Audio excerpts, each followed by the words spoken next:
দেখো এক্সপিরিয়েন্সটা বেশি আমার অন্যদের থেকে, কারণ হচ্ছে অভিজ্ঞতাই কথা বলে, লোকের সামনাসামনি যাই। কারণ গতানুগতিক একটা সিটিভিএনএ প্রোগ্রাম মানে ফোন আসছে তার অ্যান্সার দিচ্ছি সেটা ব্যাপার না, ব্যাপারটা হচ্ছে মানুষের সামনে যাওয়াটা।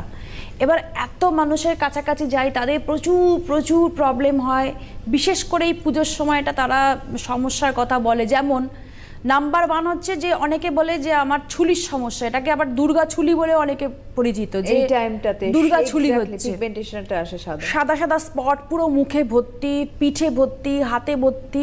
তাদের কিন্তু আবার সারা বছরের মধ্যে অন্য সময় থাকে না, এই দুর্গা পুজোটা ঠিক চলে যাবে, ওটাও মিলিয়ে যাবে। ঠিক এই সিজনালি হয় এটা, মানে এই সময়টাই হয় বলে একটা নামই দিয়ে দিয়েছে দুর্গা ছুলি। সো সাদা রঙের স্পট আসে এই সময়।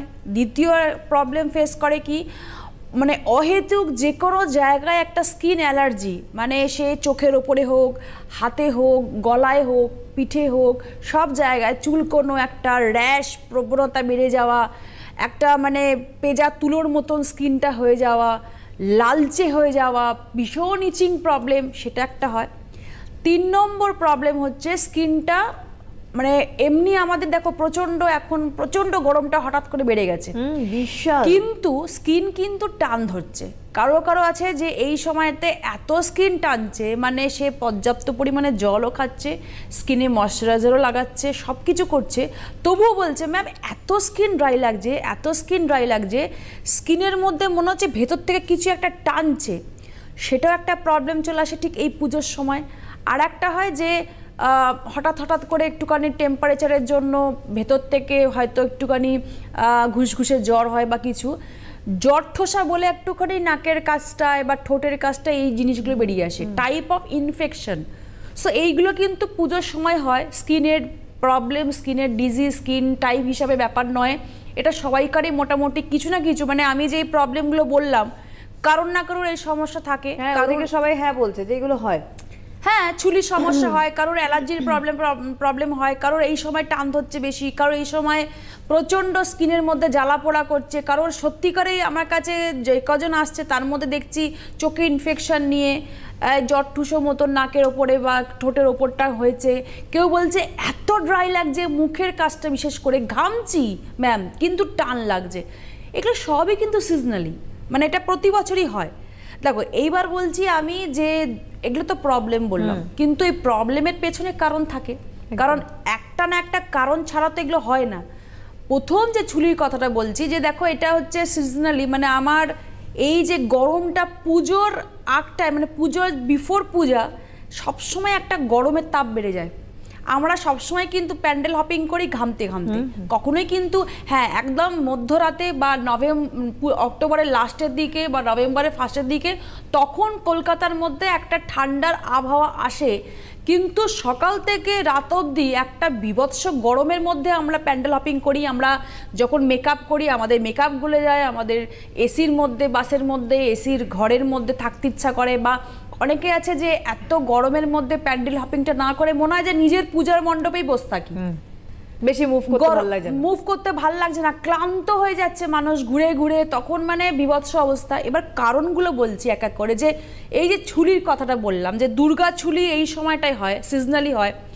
কারণ হচ্ছে যে আমাদের এই সময়টা পলিউশন বেড়ে যায়, রোদের তাপমাত্রাও বেড়ে যায়, যার ফলে কি হয় একটা ইনফেকশনের সৃষ্টি হয়। আমাদের এই সময়তেই শপিংটা বেশি হয় বলে, শপিং মানে কি বাইরের খাবারটাও বেশি, বাইরে ঘুরছি, খিদে পাচ্ছে, বাইরে ফাস্টফুড জাঙ্ক খাচ্ছি, যার ফলে লিভারে একটা চাপ পড়ছে, যার ফলে এই সমস্যাটা হচ্ছে। আর একটা প্রবলেম হচ্ছে কি, যেটা বলছিলাম যে রোদের তাপটা বেশি হওয়ার জন্য প্রচুর গরম, প্রচুর স্ক্যাল্প কিন্তু অনবরত ঘামছে, যার হচ্ছে কোনো সময় ড্যান্ড্রাফটা ছিল ড্রাই ড্যান্ড্রাফ, তার কিন্তু এই সময় স্টিকি ড্যান্ড্রাফ হয়ে যাচ্ছে।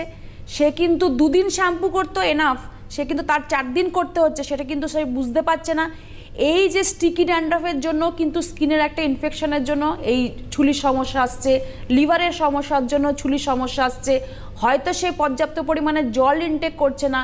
আর বেশিরভাগ মানুষ কিন্তু এখন সুবর্ণাদি কর্মরত, এই সময় পূজা পারপাসে প্রতিটা প্রফেশনে আমাদের কিন্তু এখন এতটা কাজের চাপ বেড়ে যায়, ঠিক মতন খাওয়া, ঠিক মতন ঘুম, ঠিক মতন জলপান করা আমরা কিন্তু ঠিক মতন করতে পারি না, যার ফলে কনস্টিপেশন বেড়ে যাচ্ছে, যার ফলে ঘুম কম হচ্ছে, যার ফলে টেনশন বেড়ে যাচ্ছে, যার ফলে হচ্ছে আমাদের পর্যাপ্ত পরিমাণে টক্সিনটা বেরোতে পারছে না বলে স্কিনের সমস্যাগুলো বাড়ছে। তো পুজো আসা মানে আমরা এই একটা ফেস করি।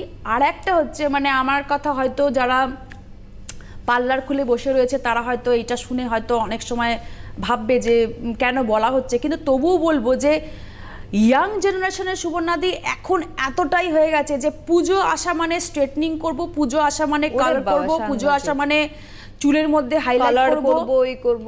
তো যার ফলে কি হচ্ছে, স্ক্যাল্পের মধ্যে আমার যখন কেমিক্যাল রিয়াকশন হচ্ছে তখন সেটা কিন্তু স্কিনেই প্রভাব পড়ছে। আজকের ডেটে আমি চটজলদিতে বিশ্বাস করি, মানে আমি ধীর গতিতে বিশ্বাস করা বন্ধ করে দিয়েছি, যার ফলে এই প্রবলেমগুলো বাড়ছে। পার্লারে গিয়ে আমি একদিন ফেসিয়াল করেই আমার ট্যান রিমুভ করব, এই যে প্রবণতা দেখবে বন্ধু বান্ধবীদের মধ্যে বা বান্ধবীদের মধ্যে, এই যখনই তুমি রাস্তাঘাটে যাবে তখন তারাই বলবে আমি সারা বছর টেক কেয়ার টাইম পাই না, আমার অফিসের এত প্রেশার, আমার কলেজের পড়াশোনা ছিল, আমি টিউশনে যাচ্ছি, আমি সব কিছু করছি, কিন্তু কিছুতেই আমি টেক কেয়ার করার টাইম পাচ্ছি না, আমাকে এবার জানিস তো পার্লারে যেতে হবে, একটা ভালো ফেসিয়াল নিতে হবে। এবার ফেসিয়াল আপনার স্কিন টাইপ অনুযায়ী না নিলে বা তোমাদের স্কিন টাইপ অনুযায়ী না নিলে, যত তুমি পার্লারে গিয়ে দামি ফেসিয়াল করাতে চাইবে তত তোমাকে কেমিক্যাল দিয়ে চটজলদি ইনস্ট্যান্টলি গ্লো দেবে। তাদের কিন্তু প্রফেশনের দিক থেকে তারা করাচ্ছে, কিন্তু তারা বিচার করছে না যে আদৌ পুজোর দশমী অবধি যাবে কিনা তোমার স্কিনের র্যাশ পিম্পলস বেড়ে যাবে, তোমার স্কিনের মধ্যে দাগ ছোপ তোমার স্কিনের মধ্যে পুড়ে যাচ্ছে, ভেতরে তোমার স্কিনটা পুড়ছে, বাইরে থেকে তুমি কিন্তু সেটা দেখতে পাচ্ছ আফটার একাদশী কি দ্বাদশীর পর।